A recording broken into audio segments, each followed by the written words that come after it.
நீங்கள் பார்த்து ரசித்துக் கொண்டிருப்பது பந்தல் மீடியா இந்தியா தொலைக்காட்சி.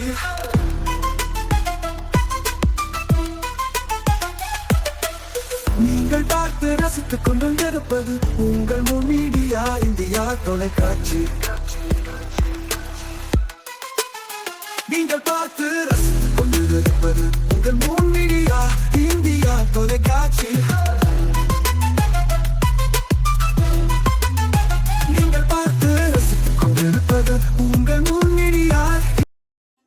நாளும் ஒரு திருக்குறள். அறத்துப்பால் இனியவை கூறல். பணிவுடையன் இன்சொலன் ஆதல் ஒருவருக்கு அணியல்ல மற்று பிற. விளக்கம்: வணக்கம் உடையவனாகவும் இன்சொல் வழங்குவவனாகவும் ஆதலே ஒருவனுக்கு அணிகலன் ஆகும், மற்றவை அணிகள் அல்ல.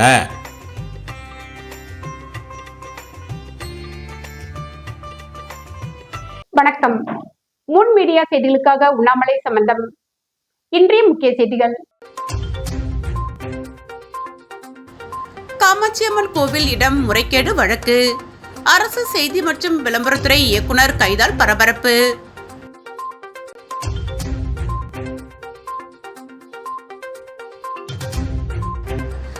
ராமர் பெயரை சொல்லி மக்களை ஏமாற்றிய பாஜக தற்போது அவரையே ஏமாற்றியுள்ளது. காங்கிரஸ் குற்றச்சாட்டு. இனி விரிவான செய்திகள். புதுச்சேரியில் ஸ்ரீ காமாட்சியம்மன் கோவில் நில மோசடி வழக்கில் புதுச்சேரி அரசின் செய்தி மற்றும் விளம்பரத்துறை இயக்குனர் சுரேஷ்ராஜை ஊழல் தடுப்பு மற்றும் கண்காணிப்பு பிரிவு போலீசார் கைது செய்துள்ள சம்பவம் பரபரப்பை ஏற்படுத்தியுள்ளது.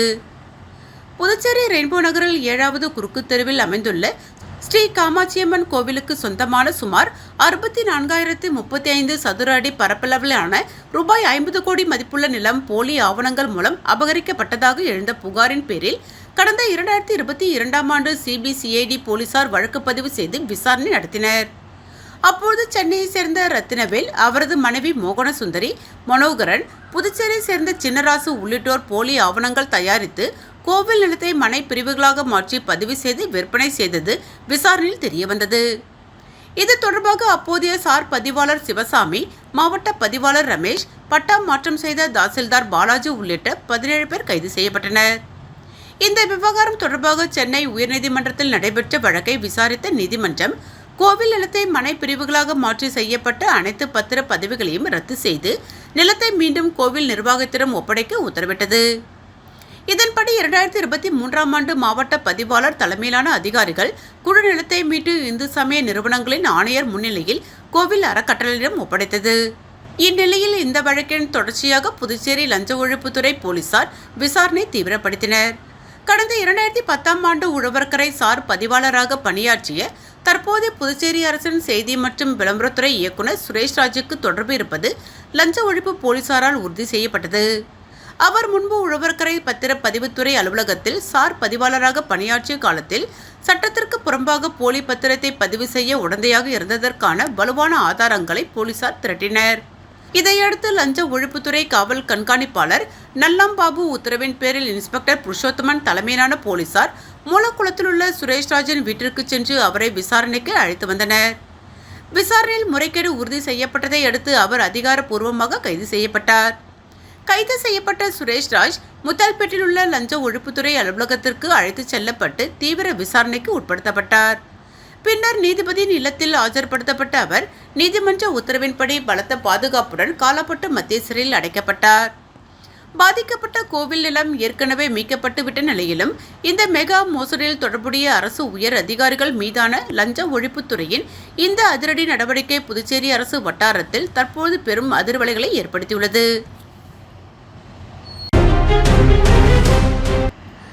ராமர் கோயில் விவகாரம் உயர்மட்ட நீதிமன்ற விசாரணை தேவை.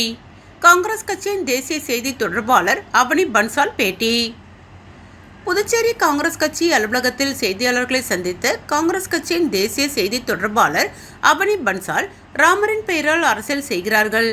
பாஜகவிற்கு சொந்தமானவர் அல்ல, ஒட்டுமொத்த இந்துக்களின் கடவுள். நல்ல தலைவர் என்றால் மக்களுக்கு பதில் சொல்ல வேண்டும். ராமர் கோயில் கட்டுமான மோசடியில் பாஜக வாய் திறப்பதில்லை.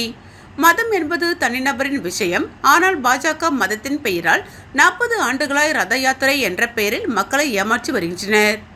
ராமர் கோயில் அறக்கட்டளை என்பது தனியாரின் கீழ் வரவில்லை. RTI மூலம் தகவல் பெற முடியாது. தனியார் அறக்கட்டளை என்றால் மத்திய அரசு பொறுப்பாளர்கள் நியமிக்கிறது என கேள்வி எழுப்பிய அவனி பன்சால் மக்கள் பல கோடி ரூபாய் நன்கொடை கொடுத்துள்ளனர். இது தனியார் கைக்கு செல்ல வேண்டுமா? அனைத்தையும் ராமர் பார்த்து கொண்டிருக்கிறார். மக்களை ஏமாற்றினால் அமைதியாக இருப்பார்கள்.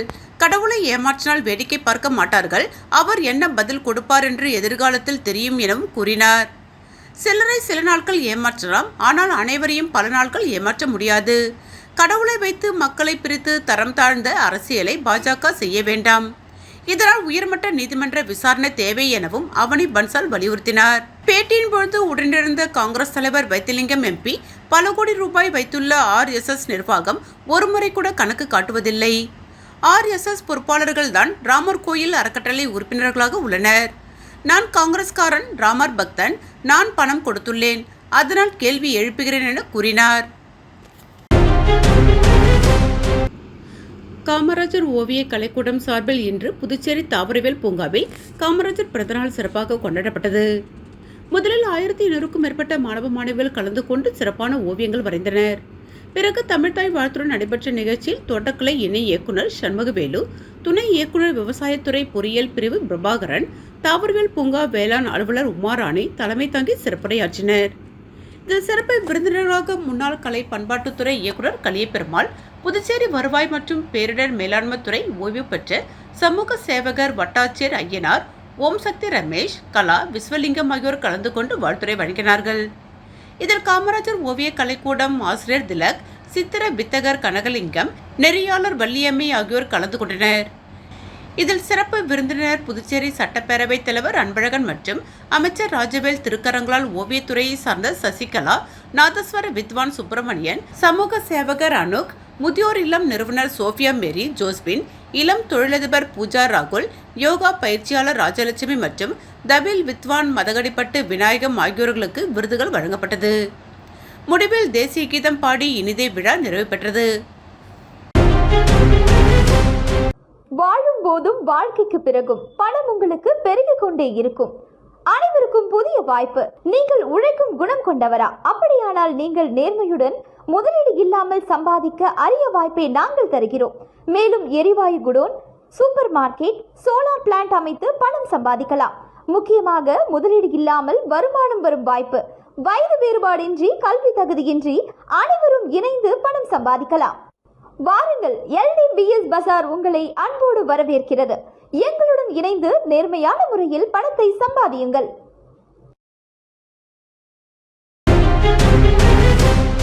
புதுச்சேரி க்ளூனி மருத்துவமனை சார்பில் நடைபெற்ற தொடர் மருத்துவ கல்வி கருத்து அரங்கில் ஏராளமான மருத்துவர்கள், மருத்துவக் கல்லூரி மாணவர்கள், செவிலியர்கள் உள்ளிட்டோர் கலந்து கொண்டனர். புதுச்சேரியில் தனியார் மருத்துவமனை சார்பில் 175வது தொடர் மருத்துவ கல்வி கருத்தரங்கம் நடைபெற்றது. இந்த தொடர் மருத்துவ கல்வி கருத்தரங்கில் சிறுநீரகவியல் துறையை சேர்ந்த சிறப்பு மருத்துவர் முருகேசன் கலந்து கொண்டு 100 வயது கடந்தும் ஆரோக்கியமான வாழ்வு என்னும் தலைப்பில் சிறப்புரையாற்றினார். இந்த கருத்தரங்கில் பேசிய அவர், 100 வயதை கடந்தும் துடிப்பான ஆரோக்கியமான வாழ்க்கை வாழ்வது என்பது வெறும் மரபணு சார்ந்த விஷயம் மட்டுமல்ல என்றும் அது திட்டமிட்ட மற்றும் அறிவியல் பூர்வமான வாழ்க்கை முறை தேர்வுகளின் தொகுப்பாகும் என விளக்கினார். மருந்தியல் அணுகுமுறையில் இருந்து விலகி தரவுகளை அடிப்படையாக கொண்ட தடுப்பு முறை கட்டமைப்பை நோக்கி நகர்வதன் மூலம் 100 வயதை கடந்து ஆரோக்கியமாக வாழ்வது குறித்து எளிமையான முறையில் விளக்கி பேசினார். முன்னதாக தலைமை மருத்துவர் அதிகாரி ரங்கநாத் சிறப்பு மருத்துவர் முருகேசன் பற்றிய அறிமுக உரை வழங்கியும் அனைவரையும் வரவேற்று பேசினார். மருத்துவமனையின் தலைமை நிர்வாகி வனிதா பூங்கொத்து கொடுத்து சிறப்பு விருந்தினரை வரவேற்றார். தொடர்ந்து மருத்துவர் நிலாமணி பொன்னாடை போர்த்தியும், மருத்துவர் வாசுதேவன் மற்றும் மருத்துவர் தியாகராஜன் ஆகியோர் நினைவு பரிசினை சிறப்பு விருந்தினருக்கு வழங்கி கௌரவித்தனர். இந்த தொடர் மருத்துவ கல்வி கருத்தரங்கில் அரசு மற்றும் தனியார் மருத்துவமனையை சேர்ந்த மருத்துவர்கள், செவிலியர்கள், மருத்துவக் கல்லூரி மாணவர்கள் உள்ளிட்டோர் பங்கேற்று பயன்பெற்றனர்.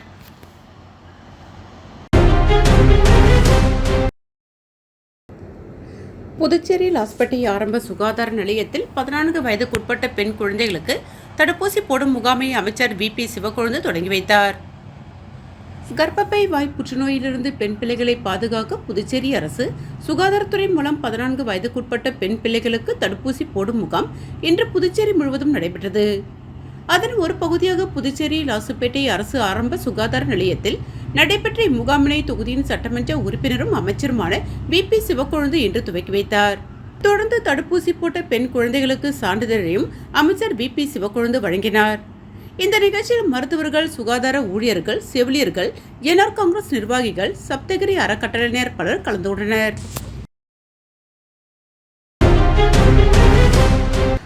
புதுச்சேரி லாஸ்பேட்டை தொகுதிக்குட்பட்ட பல்வேறு இடங்களில் புதுப்பிக்கப்பட்ட ஹைமாஸ் விளக்குகளை அமைச்சர் VP சிவக்கொழுந்து திறந்து வைத்து பொதுமக்கள் பயன்பாட்டிற்காக அர்ப்பணித்தார். புதுச்சேரி லாசுப்பேட்டை சட்டமன்ற தொகுதிக்குட்பட்ட பகுதியில் பழுதடைந்த ஹைமாஸ் விளக்குகள் புதுப்பிக்கப்பட்டு பொதுமக்களின் பயன்பாட்டிற்காக திறந்து வைக்கப்பட்டது. அதன்படி மடுவுப்பேட்டை புத்துக்கோவில் அருகில், மாரியம்மன் கோவில் அருகில் மற்றும் கல்பனா சாவ்லா நகர் ஆகிய 3 இடங்களில் அமைக்கப்பட்டுள்ள ஹைமாஸ் விளக்குகளும், அதனைத் தொடர்ந்து ஜீவானந்தபுரம் MGR வீதி பாலம் அருகில் அமைந்துள்ள ஹைமாஸ் விளக்கு மற்றும் வஉசி வீதியில் அமைந்துள்ள ஹைமாஸ் விளக்குகளை நமது லாசுப்பேட்டை தொகுதியின் சட்டமன்ற உறுப்பினரும் அமைச்சருமான சப்தகிரி VP சிவக்கொழுந்து மற்றும் ஸ்ரீ சப்தகிரி அறக்கட்டளையின் பொறுப்பாளர் VPS ரமேஷ்குமார் ஆகியோர் பொதுமக்களின் பயன்பாட்டிற்காக திறந்து வைத்தார்கள். அப்பொழுது ஊர் முக்கியஸ்தர்கள், கட்சி நிர்வாகிகள் மற்றும் மகளிர் அமைப்பினர் கலந்து கொண்டனர். மீண்டும் இன்றைய முக்கிய செய்திகள். காமாட்சியம்மன் கோவில் இடம் முறைகேடு வழக்கு, அரசு செய்தி மற்றும் விளம்பரத்துறை இயக்குனர் கைதால் பரபரப்பு.